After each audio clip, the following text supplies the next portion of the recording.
Okay, so hey guys, I'm finally back with another video. पूरा internet coffee with Karan के बारे में ही बात कर रहा है, लेकिन इस वीडियो में मैं रणवीर और दीपिका पादुकोण की रिलेशनशिप पर कमेंट नहीं करने वाली हूँ। ना कि मैं दीपिका पादुकोण को एक रेड फ्लैग बुलाने वाली हूँ, रणवीर सिंह को विल स्मिथ बुलाने वाली हूँ। No, I will not be doing that. But मैं एक लार्जर पिक्चर के बारे में बात करने जा रही हूँ, जो कि अगर आप पब्लिक फिगर हो या ना हो, it should be useful for everyone. It should be very much thought about. It should be very much understood. And काफी ज़्यादा इस चीज़ पर डिस्कशन भी होनी चाहिए. So without further ado, let's get started.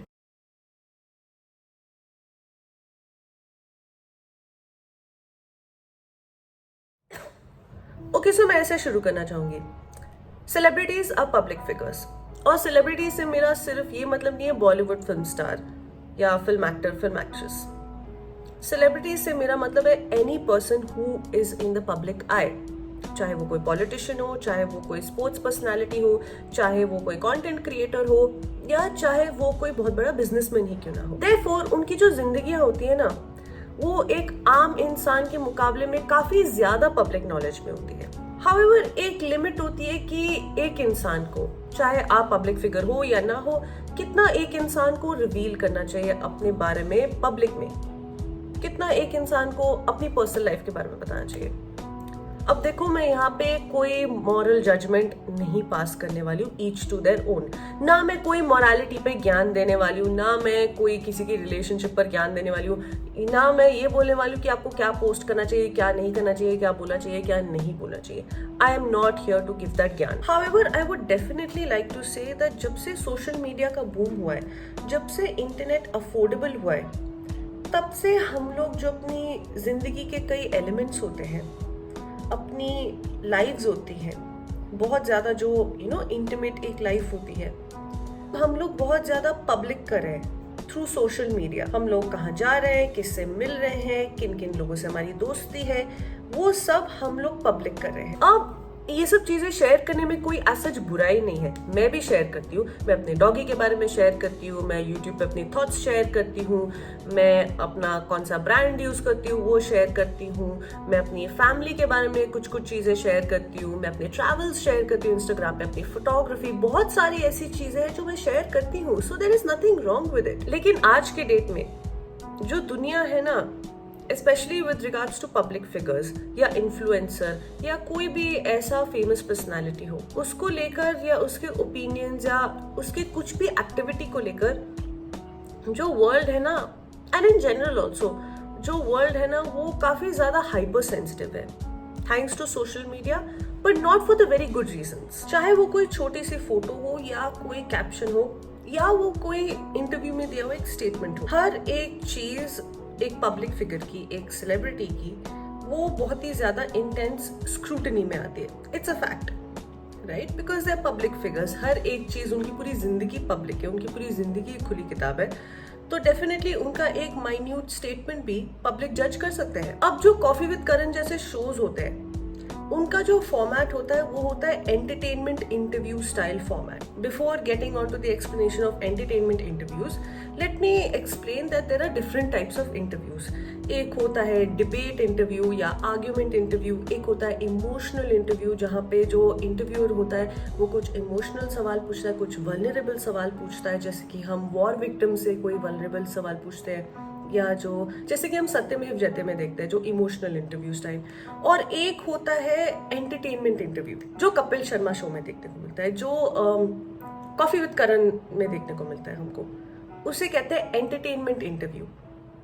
जो होस्ट होता है, जो क्वेश्चन पूछने वाला होता है, करण जौहर, वो अपने सेलिब्रिटी से या अपने गेस्ट, जो सेलिब्रिटी गेस्ट आते हैं, उनसे वो एंटरटेनिंग सवाल पूछता है, उनसे वो कुछ चटपटे सवाल पूछता है, कुछ गॉसिपी काइंड सवाल पूछता है, टू एक्सट्रैक्ट अ रिएक्शन, एक मसालेदार रिएक्शन के लिए. एक जैसे कि कुछ सेक्स पे पूछ लिया या कुछ उनकी डेटिंग लाइफ पे पूछ लिया, just to extract from the audiences and from even the celebrities. जब वो आंसर देते हैं तो वो एक तरह का मसालेदार रिएक्शन. अगर आप मार्केटिंग थोड़ी बहुत समझते हो, तो मार्केटिंग में एक तरह का रूल है कि जब भी आपको अपना प्रोडक्ट बेचना होता है, आपको कुछ ना कुछ इमोशनल रिएक्शन आपको अपने व्यूअर्स से या ऑडियंसेस से जो आपका प्रोडक्ट खरीदना चाहते हैं उनसे एक्सट्रैक्ट करवाएं, ताकि वो आपका प्रोडक्ट खरीद सके, ताकि वो आपका शो देख सके, या that is their game. Now coffee with Karan का बहुत ही सिंपल फॉर्मेट है as far as what I have understood. Karan Johar जो है वो इन सेलिब्रिटीज का काफी अच्छा दोस्त है। He is a big director, he is friends with these Bollywood बिगीज। Now जो करण जौहर का जो शो है वो इस तरह से सेट किया गया है कि जो भी सेलिब्रिटी गेस्ट्स आते हैं वो लोग, अब जैसे करण जौहर उनका दोस्त है तो नेचुरली वो वैसे सवाल पूछ सकता है जो एक नॉर्मल इंटरव्यूअर पूछ नहीं सकता, या बहुत ही ज्यादा अनकंफर्टेबल हो जाएगा नॉर्मल इंटरव्यूअर अगर पूछे तो करण जौहर वो इंसान है जो अपने शो को इस तरह से सेट करता है कि जितने भी सेलिब्रिटी गेस्ट्स उस शो में आए वो बहुत ही ज्यादा लेड बैक हो। जैसे कि आप और मैं अगर बहुत अच्छे दोस्त हैं और कॉफी पे आ रहे हैं तो naturally I would feel very comfortable, because आप और मैं बहुत अच्छे दोस्त हैं। तो नेचुरली मेरे जो बात करने का स्टाइल होगा, मेरा जो वर्डिंग्स होंगी, मेरे जो शब्द होंगे वो बहुत ही अनहिंज्ड होंगे। मेरी जिस तरह की कॉन्वर्सेशंस होंगी, जिस तरह के कॉन्वर्सेशन टॉपिक्स होंगे वो बहुत ही अनहिंज्ड होंगे, बहुत ही अनफिल्टर्ड होंगे। वो पॉलिटिकली करेक्ट नहीं होंगे, वो मॉरली करेक्ट नहीं होंगे। And that is what even Karan Johar tries to do. वो जितने भी अपने सेलिब्रिटी गेस्ट्स को बुलाता है वो उनको बहुत ही कंफर्टेबल करता है, एक तरह का एनवायरनमेंट करता है। चाहे आप वो काउच की सेटिंग देखो, कॉफी की सेटिंग देखो, पूरा का पूरा एक ऐसा सेटिंग देखो कि जितने भी सेलिब्रिटीज है वो बहुत ही कंफर्टेबल हो जाए, जो भी करण जौहर सवाल पूछे उसका जवाब देने में वल्नरेबल हो जाए, ऑनेस्ट हो जाए, अनफिल्टर्ड हो जाए। जब आप बहुत ज्यादा कंफर्टेबल होते हो तो आप अपने आप से पॉलिटिकल करेक्टनेस आप एक्सपेक्ट नहीं कर सकते, ना कि जो सामने वाला जो आपसे सवाल पूछा है उससे आप पॉलिटिकल करेक्टनेस एक्सपेक्ट करते हो, बिकॉज आप उसको जानते हो, राइट? आप उसके इंटेंशंस जानते हो, वो आपकी लाइफ का कॉन्टेक्स्ट जानता है, वो उस सवाल का कॉन्टेक्स्ट जानता है, वो उस जवाब का कॉन्टेक्स्ट जानता है। और आप भी जो भी बोल रहे हो, राइट, वो अगर पॉलिटिकली करेक्ट ना भी हो, आपको उस चीज का मतलब पता है, आपको अपनी बातों का इंटेंशन पता है ना। ये चीज एक कैच की तरह काम आती है।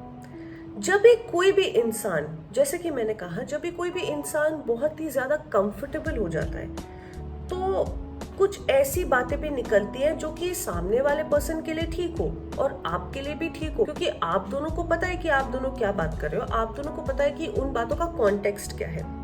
लेकिन जो थर्ड पर्सन है, जो ऑडियंस है, नाउ रिमेंबर, उससे ऑडियंस पे आने से पहले coffee with Karan is a show.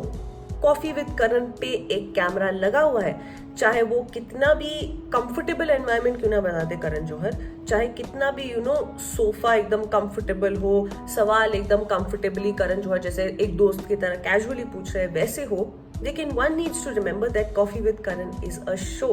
तो ऑडियंस होती है, जो व्यूअर होता है, उसके दिमाग में कुछ अलग इंटरप्रिटेशन आ सकती है, उसके दिमाग में कुछ अलग ही थॉट आ सकता है, उसको शायद वो कॉन्टेक्स्ट समझ में ही ना आया हो, जैसे दीपिका के केस में हुआ। कई बार ऑडियंसेस को वो चीज, वो अनहिंज्ड बातें प्रॉब्लमैटिक भी लग सकती हैं। नाउ लेट्स बी ऑनेस्ट, अपने इंटीमेट सर्कल के बीच में, अपने कंफर्ट जोन में, अपने कंफर्टेबल एनवायरनमेंट में आप जो भी आपको जानता है बहुत क्लोजली, उसके सामने आप पॉलिटिकल करेक्टनेस, मॉरल करेक्टनेस आप एक्सपेक्ट नहीं कर सकते ना। वो आपसे एक्सपेक्ट करेगा कि आप अपने कंफर्टेबल एनवायरनमेंट में, अपने घर पे, या अपने एक कंफर्ट जोन हर एक इंसान का होता है, कंफर्ट स्पेस होती है, उस स्पेस में आप मॉरल करेक्टनेस और पॉलिटिकल करेक्टनेस आप एक्सपेक्ट नहीं करते हो। और यहीं पे सारा ड्रामा शुरू होता है, यहीं पे ही तो सारा ड्रामा शुरू होता है। नाउ आपको अगर याद हो, हार्दिक पांड्या और केएल राहुल का जो फियास्को हुआ था, जब हार्दिक पांड्या ने कुछ बहुत ही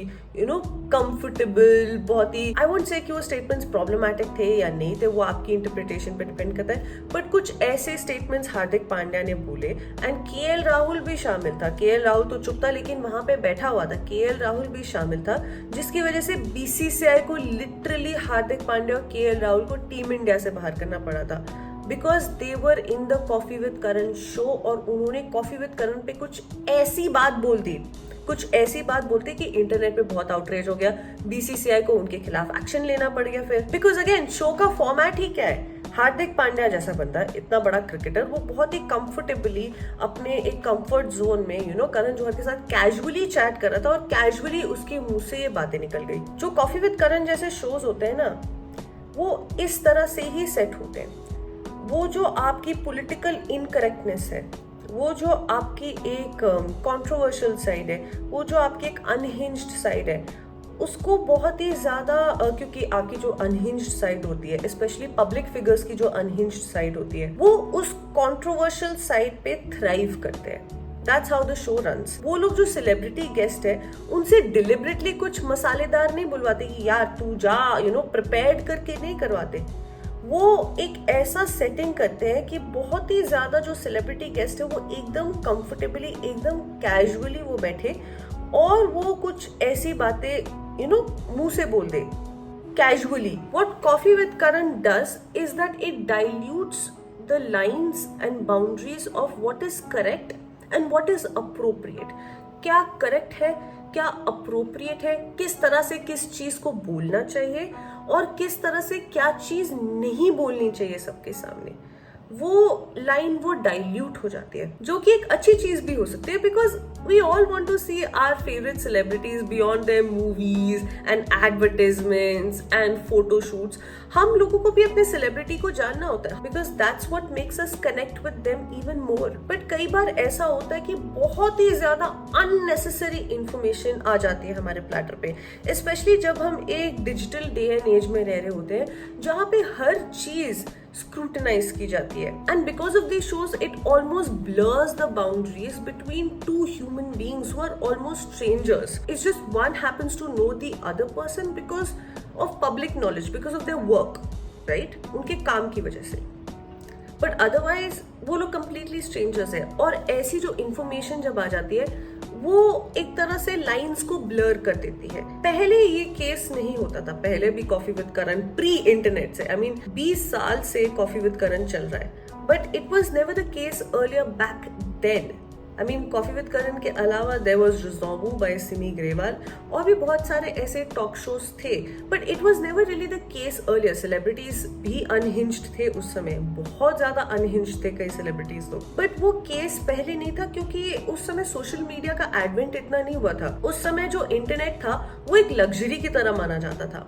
इंटरनेट अफोर्डेबल नहीं था, सबके पास इंटरनेट नहीं था अपने घरों में, ना कि सबके पास सोशल मीडिया अकाउंट था, ना कि सबके पास वो टाइम और एनर्जी थी कि किसी सेलिब्रिटी ने क्या बोल दिया उस पर टिप्पणी करनी होती है। अगर उनको किसी सेलिब्रिटी की लाइफ के साथ कैचअप करना भी था, वो लोग या तो कोई मैगजीन उठा लेते थे, कोई फिल्मी मैगजीन उठा लेते थे, या तो अखबारों से खबर आ जाती थी, या तो टीवी न्यूज से या उनकी पिक्चरों से उनके बारे में पता चल जाता था। अब आप लोग बोलोगे विनी, कॉफी विद करण एक शो है, हमको कॉफी विद करण से कोई लेना देना नहीं है क्योंकि हम लोग पब्लिक फिगर्स तो है ही नहीं। एब्सोल्युटली, चाहे आप पब्लिक फिगर्स हो या ना हो, this makes for a great case study of what I would call social cues और सोशल एटिकेट्स। आपको क्या बोलना है, क्या नहीं बोलना है, किसके सामने अपनी बात किस तरीके से रखनी है और किसके सामने क्या बातें नहीं बोलनी है, that all comes under social cues. आप अपने दोस्तों के साथ जो भी बातें, जितनी भी बातें आप जिस तरह की भी कॉन्वर्सेशंस अपने दोस्तों के साथ शेयर करते हो ऑन अ ड्रिंक और ऑन अ हाइक और ऑन अ ड्राइव, जिस तरह की बातें आप अपने दोस्तों के साथ शेयर करते हो, जरूरी नहीं है कि वो सारी बातें आप एक फैमिली फंक्शन में या आप किसी शादी में किसी रिश्तेदार के सामने वैसी अनहिंज्ड तरीके से आप बात करो जैसा कि आप दोस्तों के सामने करते हो। आप अगर किसी रिलेशनशिप में हो, आपकी कोई गर्लफ्रेंड या बॉयफ्रेंड है, राइट, आप जितनी भी इंटीमेट बातें, जितनी भी प्राइवेट बातें, जितनी भी आप सेंसुअल बातें अपने पार्टनर के साथ करते हो, वो उस माहौल में, उस इंटीमेट माहौल में, क्योंकि आप और आपका पार्टनर एक्सक्लूसिवली है, वो बातें आप और आपके पार्टनर, आपके लवर के बीच में। लेकिन वो जब बातें, वो जितनी भी कॉन्वर्सेशंस है, वो आप अपने दोस्तों के सामने तो नहीं बोलोगे ना, because those things are very personal. वो माहौल वैसा नहीं है, और लोग अलग है, माहौल अलग है, सेटिंग अलग है, एनवायरमेंट अलग है, बातें अलग होती है उसकी वजह से। और यहाँ पे दीपिका पादुकोण जैसे लोग गलती कर जाते हैं। And I am not doing any victim blaming, यहाँ पे एक स्लिप ऑफ द टंग की तरह मान के चलो ये हो जाता है। आप लोग इतने कंफर्टेबल हो जाते हो कि आपके और ऑडियंस के बीच में और आपके और होस्ट के बीच में जो बाउंड्रीज, आपने एक बाउंड्री सेट की होती है, वो चली जाती है, वो ब्लर हो जाती है। उसकी वजह से ये सब ड्रामा क्रिएट होता है। फिर अगर आप मुझसे पूछो कि मैं क्या चीज शेयर नहीं करूंगी सोशल मीडिया पे, या किसी भी रैंडम एक्वेंटेंस के सामने मैं क्या उतना शेयर नहीं करूंगी डिटेल में, I would say my love life, my dating life, aspects of my family, because these things are very personal and very very intimate. In fact ये सिर्फ मेरी thought process नहीं है, ये कई वेस्टर्न इन्फ्लुएंसर्स की भी थॉट प्रोसेस है, कई हॉलीवुड सेलिब्रिटीज की भी यही थॉट प्रोसेस है. इसलिए अगर आप नोटिस करो, कई हॉलीवुड सेलिब्रिटीज एंड कई बाहर के इन्फ्लुएंसर्स, वो लोग अपनी डेटिंग लाइफ उतनी पब्लिक नहीं करते हैं, वो लोग अपनी मैरिड लाइफ उतनी पब्लिक नहीं करते, वो लोग अपने बच्चों को उतना पब्लिक स्फीयर में नहीं डालते हैं. Unlike our influencers and our celebrities, जो कि अपने डिवोर्स को भी पब्लिक कर देते हैं, अपनी मैरिज को भी पब्लिक कर देते हैं, अपने बच्चों को भी व्लॉग्स के तौर पे पब्लिक कर देते हैं. आई am not talking about all celebrities, I am talking about गिने चुने, जो भी a kind of a majority जो व्लॉगर्स होते हैं, वो अपने बच्चों को पब्लिक कर देंगे. कई यूट्यूबर्स एंड कई influencers, in fact mostly celebrities also, वो लोग अपनी शादी को भी पब्लिक कर देंगे, वो लोग अपनी डेटिंग लाइफ को भी पब्लिक कर देंगे. मतलब वो हर चीज पब्लिक कर देंगे. उससे क्या होता है ना, and I am not here to pass judgements, again each to their own, but according to me उससे क्या होता है ना, इन सब चीजों से, कि ऑडियंस और आपके बीच में जो हेल्दी बाउंड्रीज भी होनी होती है ना, वो हेल्दी बाउंड्रीज भी चली जाती है. फिर एक तरह का वो रिस्पेक्ट भी चला जाता है. वो लोग आपकी रिलेशनशिप पे जो चाहे वो टिप्पणी कर सकते हैं, जो चाहे वो बोल सकते हैं. सो उस वजह से it becomes even more important to maintain boundaries, to maintain a healthy boundaries between two strangers और anyone. Boundaries are very important, because एक तरह का फिर रिस्पेक्ट होता है, एक चीज मेंटेन हो जाती है कि हाँ, मेरी एक खुद की भी लाइफ है, मेरी एक खुद की भी दुनिया है, जिसपे लोग ट्रैम्पल अपॉन नहीं करेंगे. I have set those kind of limitations and I am the one two decide कि कौन मेरी लाइफ में आ सकता है, कौन क्या टिप्पणी दे सकता है. हर चीज को पब्लिक करना, हर चीज को एक तरह से, and this is a very big problem with Indian influencer community, कि वो लोग हर चीज पब्लिक कर देते हैं. डिवोर्स से लेकर, बच्चे से लेकर, आज मैंने क्या खाना खाया, आज मैंने हगा कि नहीं हगा, मेरे को क्या बीमारी है, मेरे को ये है, मेरे को वो है, अपनी शादी से लेकर, मुंडन से लेकर, वो सब चीज पब्लिक करनी होती है. Which kind of becomes annoying, which kind of becomes, भाई बहुत सारी ऐसी अननेसेसरी बातें आ जाती है जो कि आनी भी नहीं चाहिए. So that's it. I hope कि आपको मेरा ये रैम्बल आपको अच्छा लगा हो. मैंने बहुत रैम्बल किया इस चीज के बारे में.